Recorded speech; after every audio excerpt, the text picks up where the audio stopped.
La prochaine guerre commerciale mondiale ne se mène ni avec des droits de douane, ni avec des navires de guerre, ni avec des semi-conducteurs, mais discrètement dans le sol agricole. Alors que Washington débat de taux d'intérêt et que les grandes puissances nous accumulent de la technologie, un pays enclavé d'Afrique de l'Ouest transforme l'agriculture d'une question de survie en instrument d'influence, capable de déplacer des équilibres commerciaux établis. Que se passe-t-il lorsque Ibrahim Traoré traite la terre cultivable comme une ligne de défense stratégique, et ce choix annonce-t-il un changement durable dans la manière dont le pouvoir mondial se construit? Un précédent silencieux, mais potentiellement irréversible. Cette analyse promet d'expliquer comment une politique agricole apparemment technique a progressivement acquis une portée stratégique, en reliant des décisions locales à des effets mesurables sur le commerce, la diplomatie et la perception du pouvoir. Pour le public, l'enjeu est clair: comprendre en quoi la transformation de la production alimentaire peut devenir un levier d'influence plus durable que les instruments économiques traditionnels. Le cas présenté ne relève pas d'un récit idéalisé sur le développement rural, mais d'un enchaînement de choix concrets, d'investissements ciblés et de réactions internationales documentées. En suivant cette trajectoire, il devient possible d'identifier les mécanismes par lesquels un État historiquement dépendant des importations cherche à réduire sa vulnérabilité tout en gagnant une capacité de négociation nouvelle. Sous Ibrahim Traoré, l'agriculture est ainsi replacée dans une logique de sécurité nationale et de positionnement externe, ce qui soulève des questions plus larges sur l'avenir des marchés alimentaires mondiaux. Le véritable enjeu n'est pas seulement économique, mais structurel. Si ce modèle se consolide, il pourrait modifier les règles implicites qui gouvernent l'influence et la dépendance dans un monde marqué par les pénuries, l'inflation et le stress climatique. La bascule ne commence pas par un discours public, mais par un chiffre et un document interne. Plus de 500 000 acres réaffectés à une seule culture stratégique, avec un investissement initial estimé à environ 410 millions de dollars. Ce volume, inhabituel pour un pays sahélien enclavé, signale que le projet n'est pas conçu comme une simple réforme agricole, mais comme une opération de portée nationale, pensée dès l'origine pour produire un effet au-delà des frontières. Le contexte est celui d'un Burkina Faso exposé depuis des décennies au choc climatique, à la volatilité des importations alimentaires et à une dépendance structurelle vis-à-vis de partenaires extérieurs. À la fin de 2024, un document de politique interne, présenté officiellement comme une initiative de stabilisation des prix, introduit pourtant une logique différente. Sous Ibrahim Traoré, l'agriculture y est définie comme une couche stratégique comparable à l'énergie dans les économies pétrolières. L'objectif n'est plus seulement de nourrir la population, mais de contrôler une ressource que d'autres marchés convoitent. Voici la perspective début 2025. Cette logique passe du papier au terrain. Les terres sont réparties entre zones coopératives, les infrastructures d'irrigation sont modernisées et une rupture technologique est introduite avec l'installation de plus de 200 unités d'irrigation solaire, réduisant les coûts d'exploitation d'environ 35% par rapport au système conventionnel. Les rendements projetés entre 38 et 42 tonnes par hectare et par an placent immédiatement la production dans une catégorie exportable, loin de l'agriculture de subsistance. Parallèlement, l'État met en place des mécanismes sociaux destinés à soutenir l'effort productif. Plus de 60 000 familles et des déplacés sont réinstallés dans des unités coopératives, avec accès à la terre, formation technique et prix d'achat minimum garanti. Ce cadre transforme la main-d'œuvre agricole en acteur stabilisé plutôt qu'en variable précaire. Dans ce contexte, la stratégie prend un sens plus large. Ibrahim Traoré résume cette approche par une formule simple: Produire ce que le monde achète afin de négocier plutôt que de dépendre. À partir de ce moment, l'initiative cesse d'être perçue comme un projet sectoriel et commence à être interprétée comme un signal stratégique, observé avec attention bien au-delà de l'Afrique de l'Ouest. Sur le terrain, la stratégie cesse rapidement d'être abstraite et prend la forme de trajectoires humaines concrètes. Dans les zones rurales autrefois marquées par l'exode saisonnier et l'insécurité économique, les premières plantations structurées redéfinissent le rythme quotidien du travail et des revenus. Les coopératives agricoles, créées pour encadrer la production, deviennent des points d'ancrage où formation technique, accès à l'eau et garantie de prix modifient les attentes des producteurs. Pour de nombreux ménages, l'impact initial est perceptible avant même les exportations à grande échelle. Le retour d'emplois stables réduit la dépendance à la migration minière ou aux activités informelles, tandis que la prévisibilité des revenus atténue la vulnérabilité face aux fluctuations climatiques. Les marchés locaux commencent à refléter cette stabilité avec une offre plus régulière et une baisse progressive de la volatilité des prix alimentaires. Cette dynamique est étroitement associée à l'impulsion politique donnée au sommet de l'État. Ibrahim Traoré n'apparaît pas comme un gestionnaire distant, mais comme le porteur d'un cadre narratif qui relie production agricole et dignité nationale. Lors de réunions internes relayées par les médias régionaux, l'accent est mis sur la transformation de la terre en capital stratégique plutôt que sur la simple augmentation des volumes. Les effets précoces se manifestent également dans les services périphériques. La demande en logistique locale, en transformation primaire et en maintenance des systèmes d'irrigation crée une économie de soutien autour des plantations. Ce réseau embryonnaire renforce l'idée que le projet dépasse la monoculture pour amorcer une chaîne de valeur plus large. À ce stade, l'initiative n'a pas encore provoqué de réaction internationale majeure, mais elle modifie déjà la perception interne du possible. Pour les communautés concernées, la question n'est plus seulement de produire davantage, mais de comprendre en quoi cette production peut changer leur position dans un système économique longtemps subi. Le passage décisif s'opère lorsque la stratégie quitte définitivement le cadre administratif pour entrer dans le cycle commercial. Une fois les premières plantations opérationnelles, les exportations test commencent discrètement vers les pays voisins, notamment le Ghana et la Côte d'Ivoire. À ce stade, les volumes restent limités, mais le signal envoyé est clair. La production n'est pas destinée uniquement à l'autosuffisance, elle vise des marchés déjà structurés et concurrentiels. Les prix proposés, inférieurs de 12 à 15% aux moyennes latino-américaines, même après transport, attirent rapidement l'attention des acheteurs régionaux. Le pic de visibilité survient à mesure que les chiffres s'agrègent. À la fin de 2025, plusieurs forums agricoles régionaux et observateurs spécialisés commencent à évoquer la possibilité que l'Afrique de l'Ouest puisse remplacer à moyen terme une part significative des importations de fruits tropicaux en provenance d'Asie. Le Burkina Faso n'est pas toujours nommé publiquement, mais en coulisses, les acteurs du marché identifient l'origine des volumes.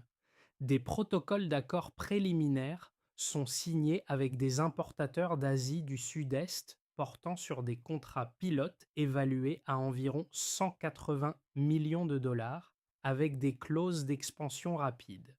C'est à ce moment que la dynamique change de nature.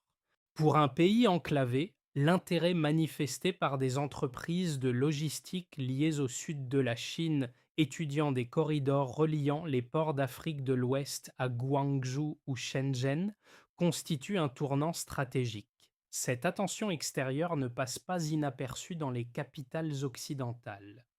À Bruxelles, des groupes de pression agricole demandent officiellement un réexamen des quotas d'importation, invoquant des risques de déstabilisation du marché. À Paris, des propositions de normes phytosanitaires renforcées émergent, présentées comme techniques mais susceptibles d'augmenter les coûts de conformité pour les exportateurs africains de plus de 20%. Les répliques deviennent plus visibles lorsque les réactions se déplacent du discours aux pratiques. À Washington, un document interne du département d'État, diffusé à l'automne 2025, reconnaît que la réorientation agricole ouest-africaine pourrait modifier les équilibres commerciaux existants pour des produits non traditionnels. Peu après, la fuite partielle d'une note du FMI alerte sur la formation potentielle de chaînes d'approvisionnement parallèles, réduisant l'efficacité des outils classiques de conditionnalité financière. Face à cette montée en pression, Ibrahim Traoré choisit de sortir du registre discret. Voici la perspective. Voici la perspective. Début 2026, il apparaît à la télévision nationale, non derrière un pupitre officiel, mais devant des caisses estampillées fabriquées au Burkina Faso. Son message est direct. Il ne s'agit pas d'armer la nation avec des missiles, mais avec des fermes.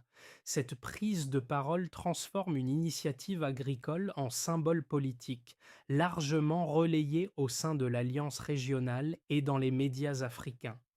À partir de là, la séquence est enclenchée. Ce qui avait commencé comme une politique sectorielle est désormais perçu comme un acte de positionnement stratégique, déclenchant une série de réponses graduelles qui dépassent largement le cadre agricole.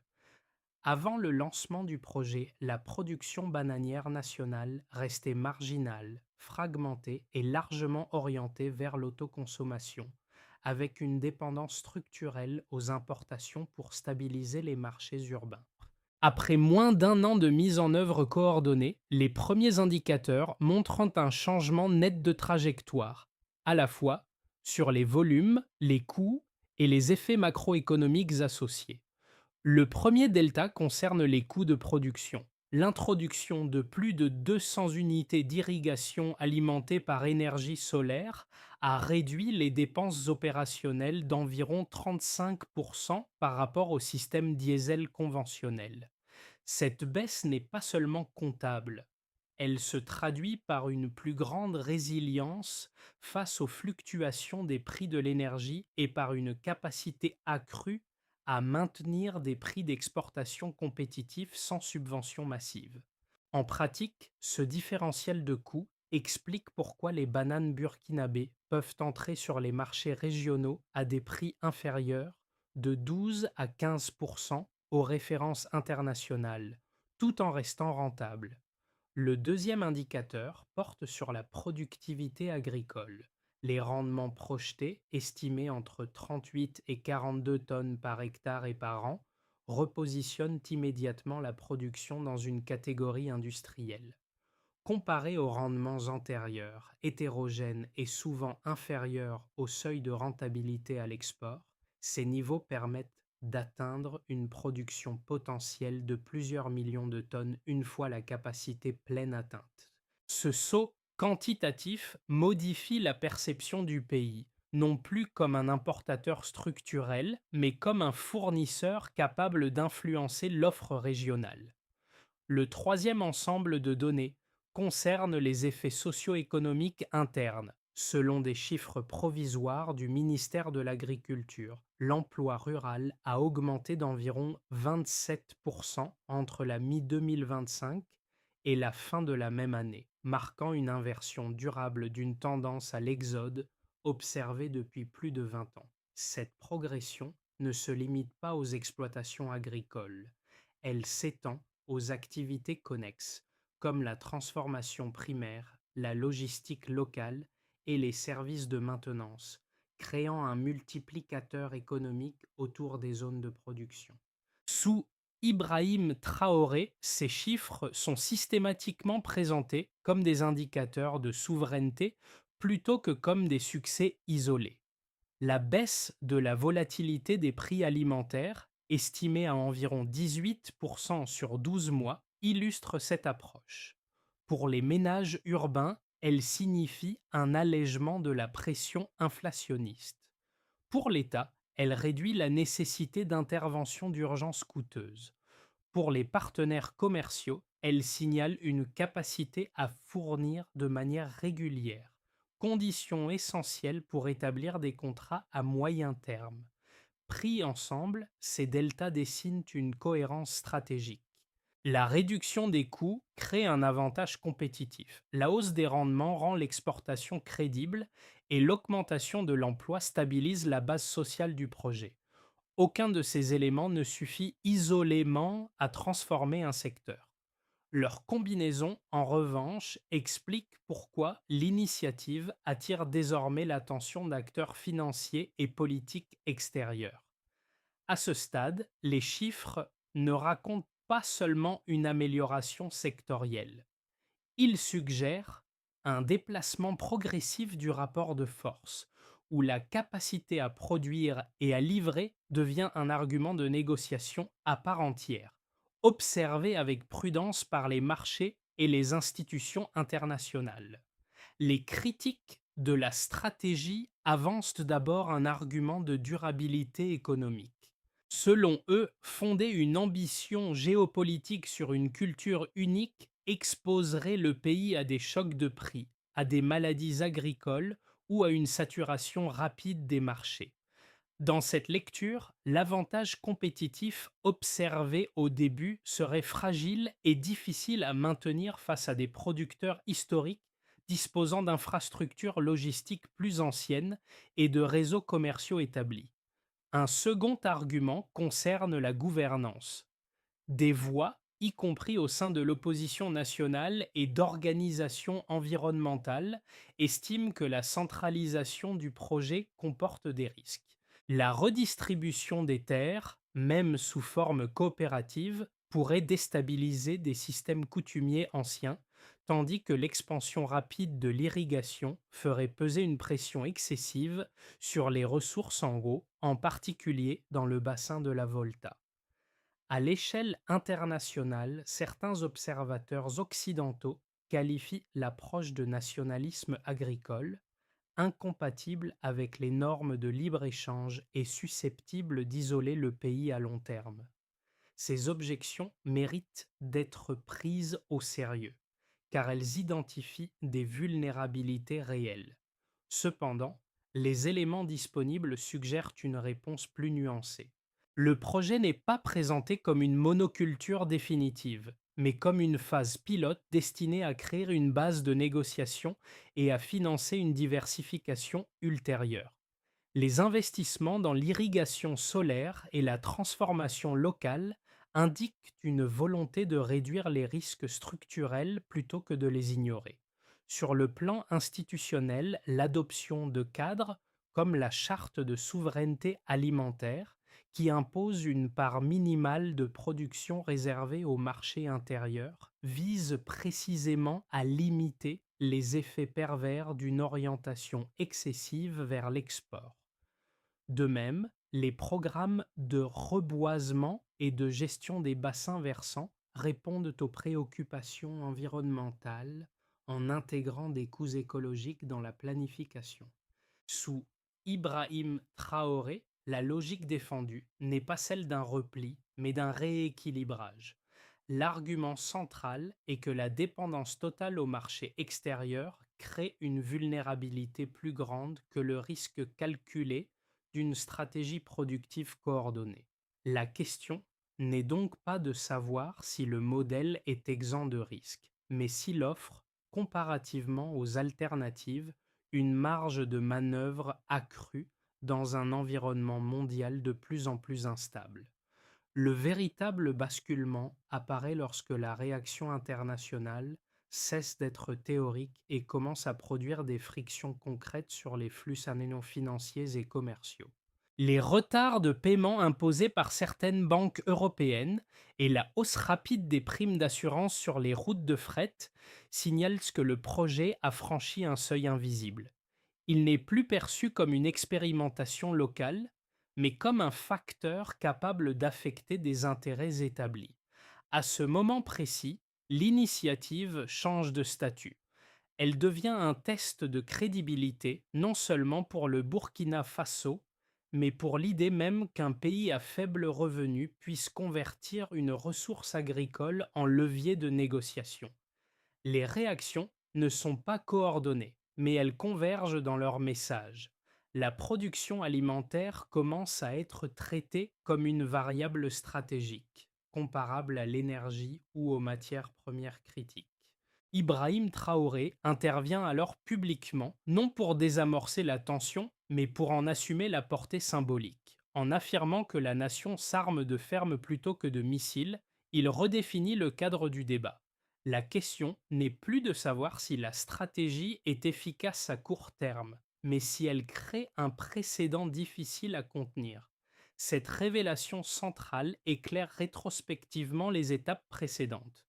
Les chiffres, les infrastructures et les coopératives n'étaient pas des fins en soi. Ils constituaient les éléments d'un signal plus large, destiné à montrer qu'une autre forme de pouvoir, lente et cumulative, est en train d'émerger.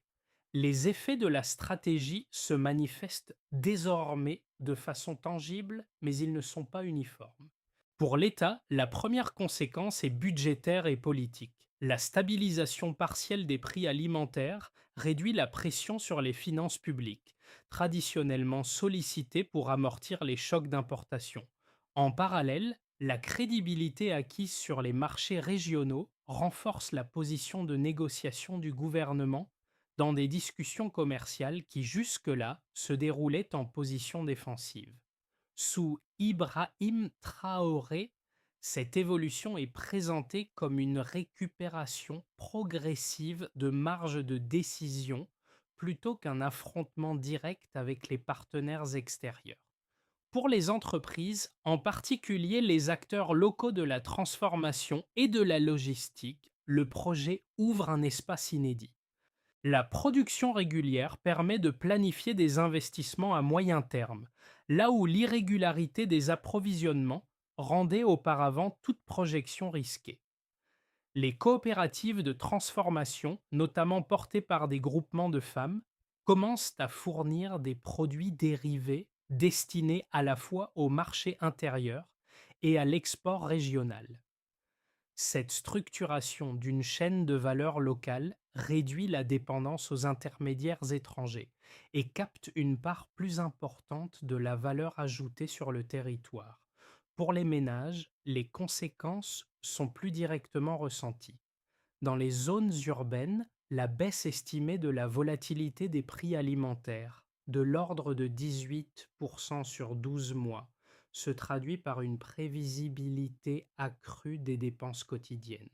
Dans les zones rurales, la hausse de l'emploi et la stabilité des revenus modifient les arbitrages familiaux, notamment en matière de scolarisation et de migration saisonnière. Ces changements n'éliminent pas la précarité, mais ils en atténuent les formes les plus aiguës. À l'échelle régionale et internationale, enfin, l'impact est surtout perceptible en termes d'anticipation. Les marchés asiatiques et africains observent l'émergence d'un fournisseur alternatif, tandis que les acteurs occidentaux évaluent les implications à plus long terme sur les équilibres existants. Les réactions prudentes, parfois restrictives, traduisent une reconnaissance implicite du potentiel de perturbation du modèle. Pris ensemble, ces effets dessinent une transformation graduelle. Il ne s'agit pas d'un bouleversement instantané, mais d'un glissement mesurable des rapports de force, où la capacité à produire et à livrer devient une source d'influence pour des acteurs longtemps considérés comme périphériques. La question centrale n'est plus seulement économique, mais politique. Comment ces nouvelles marges seront-elles utilisées et encadrées dans la durée par les décideurs?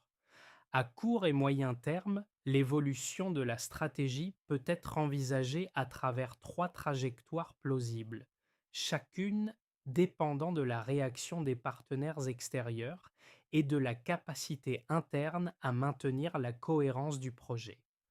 Le scénario de base repose sur une normalisation prudente. Les exportations se poursuivent à un rythme maîtrisé, les frictions financières restent présentes mais contenues, et les ajustements réglementaires occidentaux se traduisent par des coûts supplémentaires sans blocage total. Dans ce cadre, la production agricole continue d'assurer une stabilisation partielle des marchés intérieurs tout en générant des recettes d'exportation suffisantes pour financer l'entretien des infrastructures. Le pays consolide sa position de fournisseur alternatif sans provoquer de rupture majeure dans les chaînes d'approvisionnement existantes. Le scénario optimiste suppose une adaptation rapide et coopérative de l'environnement international. Les partenariats logistiques avec l'Asie et les marchés régionaux s'intensifient, réduisant la dépendance à des circuits uniques. Les investissements dans la transformation locale progressent, permettant de diversifier les débouchés et de limiter les risques liés à une seule culture. Dans cette hypothèse, la stratégie agricole devient un pilier reconnu du développement économique, renforçant la capacité de négociation du pays et servant de modèle observé par d'autres États africains.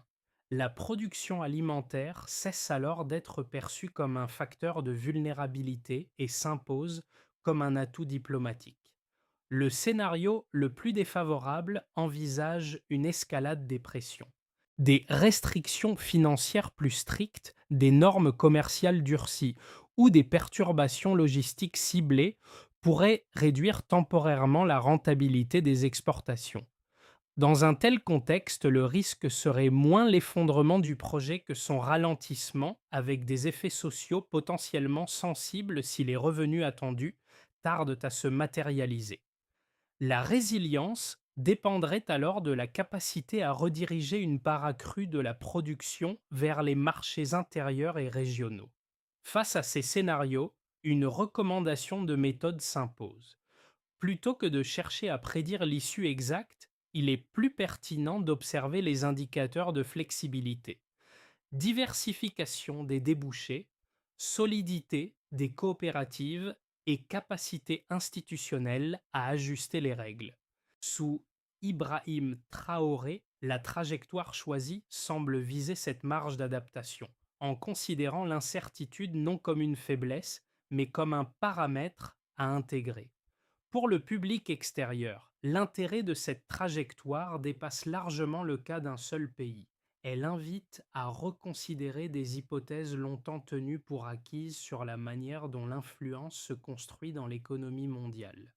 Dans un contexte marqué par la volatilité climatique, la fragilité des chaînes d'approvisionnement et la hausse durable des prix alimentaires, la capacité à produire devient un facteur de sécurité collective et non plus uniquement un enjeu domestique.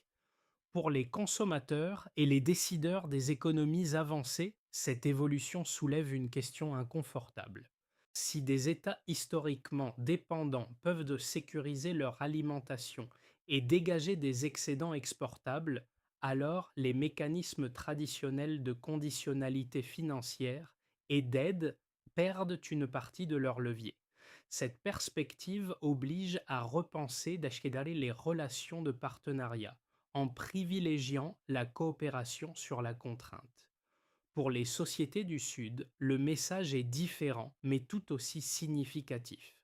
L'exemple observé suggère que la planification, même dans des contextes de ressources limitées, peut produire des effets cumulatifs lorsque les priorités sont clairement définies.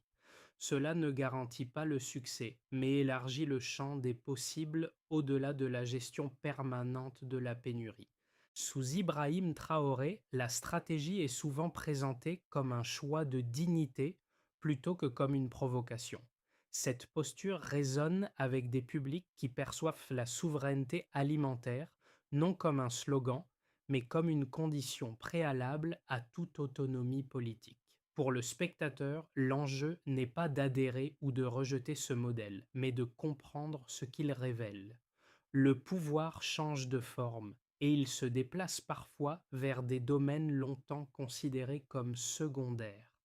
Cette prise de recul permet d'aborder la suite non comme une prédiction, mais comme une interrogation ouverte sur l'avenir des équilibres mondiaux.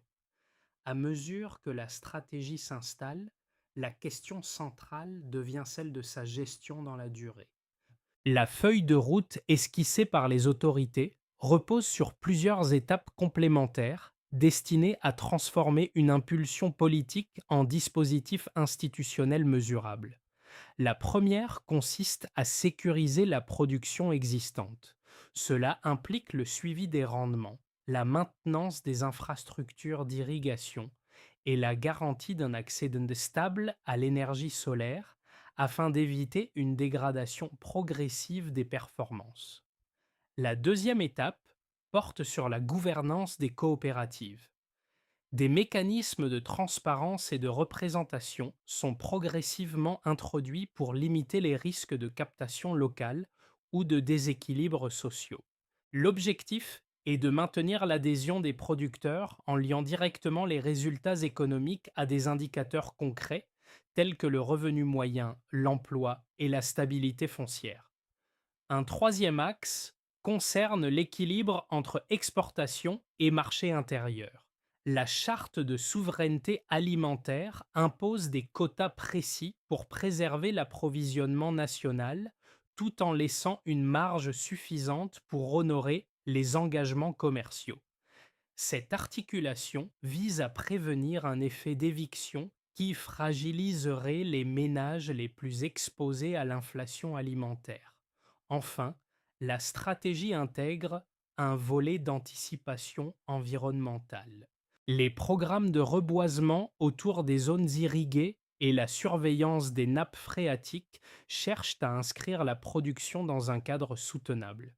Sous Ibrahim Traoré, ces étapes sont présentées comme des critères de crédibilité internationale. Produire ne suffit pas, il faut démontrer la capacité à mesurer, corriger et rendre compte. Pris ensemble, ces mécanismes dessinent une approche graduelle. Elle ne promet pas l'absence de tension, mais elle fournit une structure permettant d'ajuster la trajectoire sans renoncer à l'objectif central: transformer la sécurité alimentaire en base de négociation et de stabilité à long terme. À ce stade, le projet ne se résume plus à des hectares cultivés ou à des volumes exportés. Il renvoie à une image plus profonde, celle de champs redevenus centraux dans l'imaginaire collectif, là où pendant des décennies, la terre était associée à la contrainte plutôt qu'à l'opportunité. Les scènes observées dans les coopératives et sur les marchés locaux font écho aux premières promesses formulées au lancement, lorsque la production devait être synonyme de dignité retrouvée. Le motif récurrent n'est pas celui de la confrontation, mais de la réappropriation. En reliant travail agricole, stabilité sociale et reconnaissance internationale, la stratégie redéfinit ce que signifie compter dans un système mondial souvent perçu comme fermé. Ibrahim Traoré incarne cette narration en insistant sur l'idée que la souveraineté ne se décrète pas, mais se construit patiemment, saison après saison, par des choix cohérents et assumés. Cette conclusion émotionnelle ne nie pas les fragilités. Elle les intègre comme des éléments d'un chemin encore inachevé. Mais elle souligne un déplacement symbolique majeur. Un pays longtemps décrit à travers des indicateurs de pauvreté est désormais observé pour sa capacité à influencer des discussions globales. Le rappel est clair et volontairement simple. Le pouvoir n'apparaît pas toujours sous une forme spectaculaire. Parfois, il s'enracine. La trajectoire décrite n'appelle pas une adhésion automatique, mais une réflexion collective. Elle invite à s'interroger sur les formes de pouvoir que les sociétés choisissent de reconnaître et sur celles qu'elles continuent de sous-estimer. Dans un monde confronté à des pénuries récurrentes, à l'instabilité climatique et à la fragilité des échanges, la capacité à se nourrir devient un enjeu partagé qui dépasse les frontières et les idéologies. Pour le public, l'enjeu n'est pas de juger une politique agricole isolée, mais de comprendre ce qu'elle révèle sur l'évolution des rapports de force. Si la production alimentaire peut devenir un levier d'influence, alors les débats sur le commerce, l'aide et la coopération doivent être repensés avec plus de lucidité. Sous Ibrahim Traoré, le choix assumé est celui d'une autonomie construite, exposée au regard du monde et à ses réactions. La question reste ouverte. Sommes-nous prêts à reconnaître que le pouvoir peut émerger lentement, sans armes ni slogans, à partir de décisions patientes et locales? Et si tel était le cas, comment les relations internationales devraient-elles évoluer face à des formes d'influence qui ne se conforment plus aux modèles établis?